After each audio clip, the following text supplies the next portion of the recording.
Hello guys, reading book 1984. Let's go reading. Chapter 1.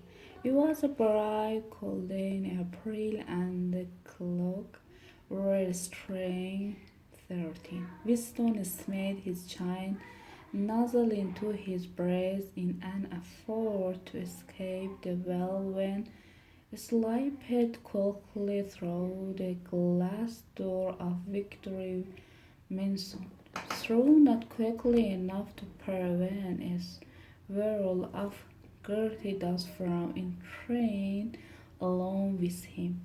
The hallway smelt of boiled cabbage and old red meat, at on the end of it a colored poster too large for indoor display had been taken to the wall. The depicted simply an enormous face more than a meter width, the face of a man of about 45 with a heavy black mustache and ruggedly handsome feature. Wisdom for the street was no use trying to live even at the best of time was seldom working and at present the electric current was cut off during daylight hours. It was part of the economy drive in preparation for heatwave. The flat was 7 flight of and Winston, who was 39 and had a virus ulcer about his right ankle. When slowly resting several times on the way on each landing opposite the left shaft, the posture with the enormous face gazed from the wall. It was one of those pictures which are so contrived that the eye follow you about when you move. Big Brother is watching you. The caption beneath it ran. Inside the flat, a furiously voice was reading out the list of the figures which had something to do with the production of pig iron. The voice came from an align metal plug like a dull mirror which formed a part of the software of the right hand wall. Winston turned a switch and the voice snagged somewhat, so he were still distinguishable. The instrument, the telescreen was called dimmed, but there was no way of shutting it off completely. He moved over to the window, a smallish, frail figure, the majority of his body merely envisaged by the blue overalls, which were the uniform of the party.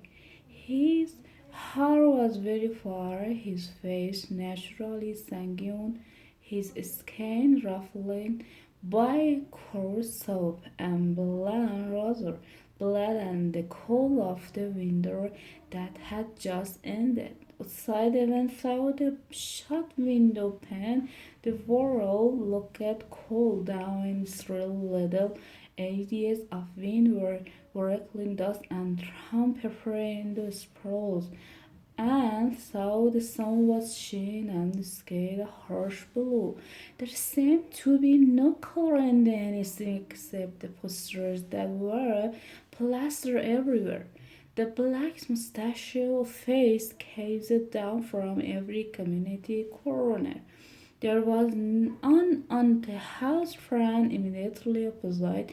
Big Brother is watching you. The caption so all the dark eyes looked deep into Winston's own.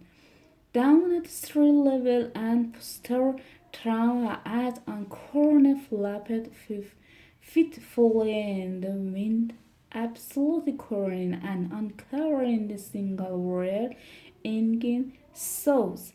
In the far distance, a helicopter skimmed down between the roof, however, for an instant like blue bottle and darted away again with a carbine fire. It was the police patrol. Snooping into police window, the patrol died not matter how little police mattered.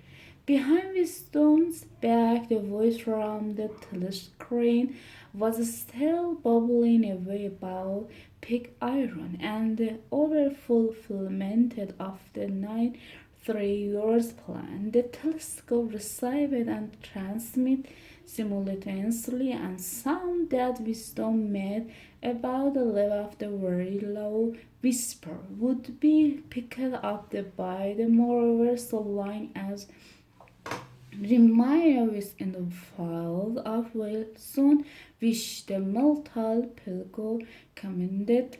He could be seen as well as heard. There was, of course, no way of knowing whether you were being watched at any given moment.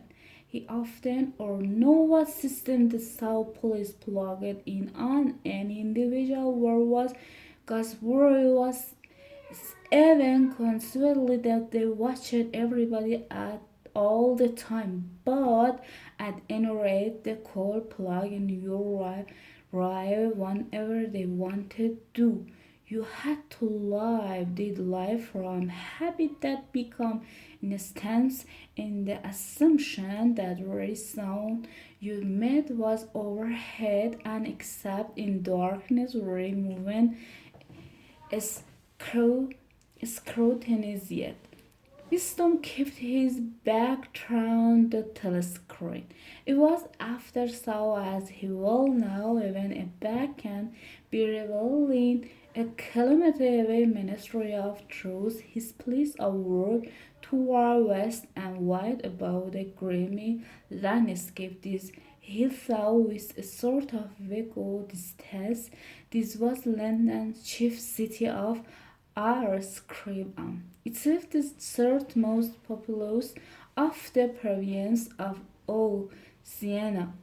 He tried to squeeze out some childhood memory that should tell him whether London had always been quite like this, where there always the visible taste of routine nights, country houses, their sides shored up with block of timber, their window pitched with cardboard, and their roof with carriage iron, their crazy garden wall sagging in all directions, and the pomade sour the plaster dust swirled in the air, and the low herb struggled over the heap of the rock, and the place where the bomb had killed a large pitch, and there had sprang up sordid colony of wood Dolan like chicken house, but it was no use. He could not remember nothing reminding of childhood except series of brain, a telescope, occurring guy, no background, and mostly unlivable. The mystery of true went through in Newspeak was the official language of Oceania from account of its structure and employee was starkly different from any other object in sight. It was one enormous fundamental structure of glittering white concrete soaring up track after track, 31 300 meters in the air from where Wisdom stood. It was just possible through it, picked out on its white face in the elegant lettering 3 so go after party. That's enough. rest of tomorrow. Goodbye.